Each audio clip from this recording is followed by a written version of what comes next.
भाडेकरू अंटीला भाड्याच्या बदल्यात दिवस रात्र ठोकले. मित्रांनो, स्वागत आहे तुमचं आपल्या चॅनलमध्ये. मित्रांनो, चॅनलला सबस्क्राईब केलं नसेल तर सबस्क्राईब करून घ्या. चला तर मग त्याला सुरुवात करूया. माझं नाव नितीन आहे. मी दिल्लीत राहतो. माझं वय 25 वर्ष आहे. मी दिसायला साधारण दिसणारा माणूस आहे. ही गोष्ट 8 वर्षापूर्वीची आहे, जेव्हा आम्ही दिल्लीत आमच्या नवीन घरात राहायला गेलो होतो. नवीन घरात गेल्यावर आम्ही जुनं घर भाड्याने दिलं होते. जुनं घर 3 मजली होते. ही कथा 3ऱ्या मजल्यावर राहणाऱ्या एका आंटीची आहे. आंटीचं नाव राणी होतं. त्यावेळी राणी आंटीचं वय 35 वर्षीय होते. आंटीचा रंग गोरा आणि आकर्षण बॉल होते. मी घरातला मोठा मुलगा असल्याने तिथून भाडं आणायचं काम वडिलांनी माझ्याकडे सोपवलं होतं. दर महिन्याला मी तिथे जाऊन 3ही मजल्यावरच्या भाडेकरूंकडून भाडं गोळा करायचो. राणी आंटी आमच्या घरात सुमारे 10 महिन्यापासून राहत होत्या, पण माझं त्यांच्याशी फारसं बोलणं झालं नव्हते. तो मार्च महिना होता, जेव्हा मी शनिवारी तिथे भाडं आणायला गेलो होतो. मी दरवाजा ठोठावला तेव्हा राणी आंटी मॅक्सी घालून बाहेर आल्या. मी त्यांना प्रथमच असं पाहिलं होतं. त्यांचे बॉल खूप बाहेर आले होते. ते पाहताच राहिलो. राणी आंटी मला त्यांच्या बॉलकडे टक लावून पाहू लागलो होतो, पण मला त्या क्षणी काहीच बोलल्या नाहीत. उलट हसत राहिल्या. विचारलं, नितीन कसा आहेस? मी घाबरत म्हणालो, ठीक आहे आंटी, तुम्ही कशा आहात? ती पुढे पुन्हा हसत म्हणाल्या, तूच सांग मी कशी आहे? त्यांचं हे बोलणं ऐकून मला वाटलं की कदाचित आंटीसोबत काहीतरी जुळू शकतं. मग मी थोडा मोकळेपणाने बोललो की तुम्ही तर खूप सुंदर आहात. तुमचं हसणं खूप गोड आहे. हे ऐकून त्या हसत म्हणाल्या, अरे वा, माझ्याशी फ्लर्ट करतोस काय? मी म्हणालो, नाही आंटी, मी खरं बोलतोय. मग त्यांनी मला थँक्स म्हटलं आणि आतमध्ये यायला सांगितलं. त्या दिवशी त्यांची मुलंही घरी नव्हती. मी सांगायचं विसरलो की राणी आंटीला 2 मुलं आहेत. एक 10 वर्षाचा मुलगा आणि एक 8 वर्षाची मुलगी. मी विचारलं, आंटी, मुलं कुठे आहेत? त्या म्हणाल्या, शेजारी एका मुलाचा बड्डे आहे, तिथे गेले आहेत. मग त्यांनी मला विचारलं, आणि सांग, घरी सगळे कसे आहेत आणि आयुष्य कसं चाललंय? मी म्हणालो, सगळं ठीक आहे आणि आयुष्यात एकटंच कापत आहे. मग त्या म्हणाल्या, एकटंच कापतोयस? मग लग्न कधी करणार? मी म्हणालो, आत्ता आधी चांगलं नोकरी लागू दे, मग 1-2 वर्ष आयुष्याचा आनंद घ्यायचा आहे. लग्नानंतर आयुष्याचा आनंद घेता येत नाही.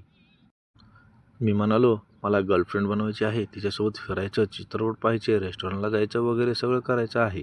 आणि तेव्हा तेही स्वतःच्या कमावलेल्या पैशावर, बाबांच्या पैशावर ऐश करायची नाही. हे ऐकून आंटी म्हणाल्या, तुझे विचारनीस तर खूपच चांगली आहे. बरं सांग, गर्लफ्रेंडसोबत आणखी काय काय करशील? फक्त फिरवणंच की आणखी काही? हे ऐकून मी लाजत म्हणालो, जे जे केलं जातं ते सगळं करणे. त्या म्हणाल्या, आणि गर्लफ्रेंडसोबत काय काय केलं जातं? मी म्हणालो, तुम्हाला तर माहीत असेल, लग्नाआधी भाऊसाहेबांनी ही तुमच्यासोबतही केलं असेल. हे ऐकून त्या उदास होत म्हणाल्या, नाही नितीन, मी लग्नाआधी त्यांना भेटलेच नव्हते. आमचं अरेंज मॅरेज झालं आहे. त्यांचं हे बोलणं ऐकून मी सॉरी म्हणालो. त्या म्हणाल्या, तू का सॉरी म्हणतोयस? तू काही केलं नाहीयेस. मी म्हणालो, पण माझ्यामुळे तुम्ही उदास झाल्या ना, म्हणून मला वाईट वाटतंय. हे ऐकून आंटी माझा हात धरून सांगितलं, नाही नितीन, तुझ्याशी बोलायला मला चांगलं वाटतं. हे मी म्हणालो, मलाही तुमच्याशी बोलायला चांगलं वाटते. मग आंटी म्हणाल्या, अरे वा, आणखी काय काय चांगलं वाटतं माझ्यात? मी त्यांच्या बॉलवर खाऊन टाकणाऱ्या नजरेत पाहिलं आणि म्हणालो की सगळंच तुमचं, हसणं, डोळे, तुमचं स्वभाव सगळं. त्या म्हणाल्या, फक्त एवढंच? आणखी काही नाही?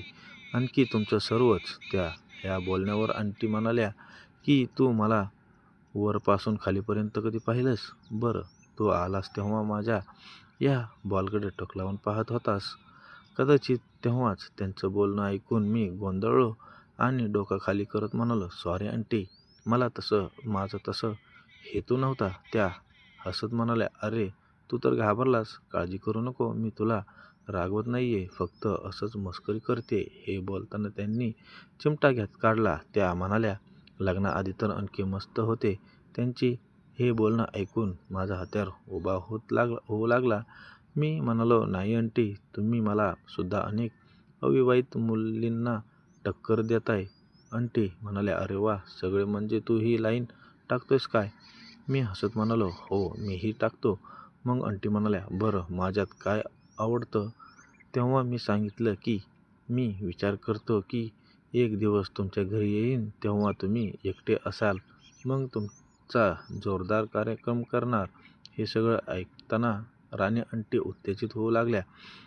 आता आंटीलाही कार्यक्रम करायचा होता, म्हणून मी पुढाकार घेतला आणि त्यांचे बॉल दाबायला लागलो आणि अर्धा तास जोरदार कार्यक्रम केला.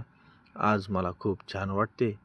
मग परत एक फेरी मारली आणि आंटीला माझा मोबाईल नंबर देऊन आणि म्हणालो, आंटी, जेव्हा माझी गरज पडेल तेव्हा मला कॉल करा. मी तुमच्या सेवेत हजर होईल. मग बाहेर आलो आणि आत्ता जेव्हा पण टाईम भेटला की कार्यक्रम करतो.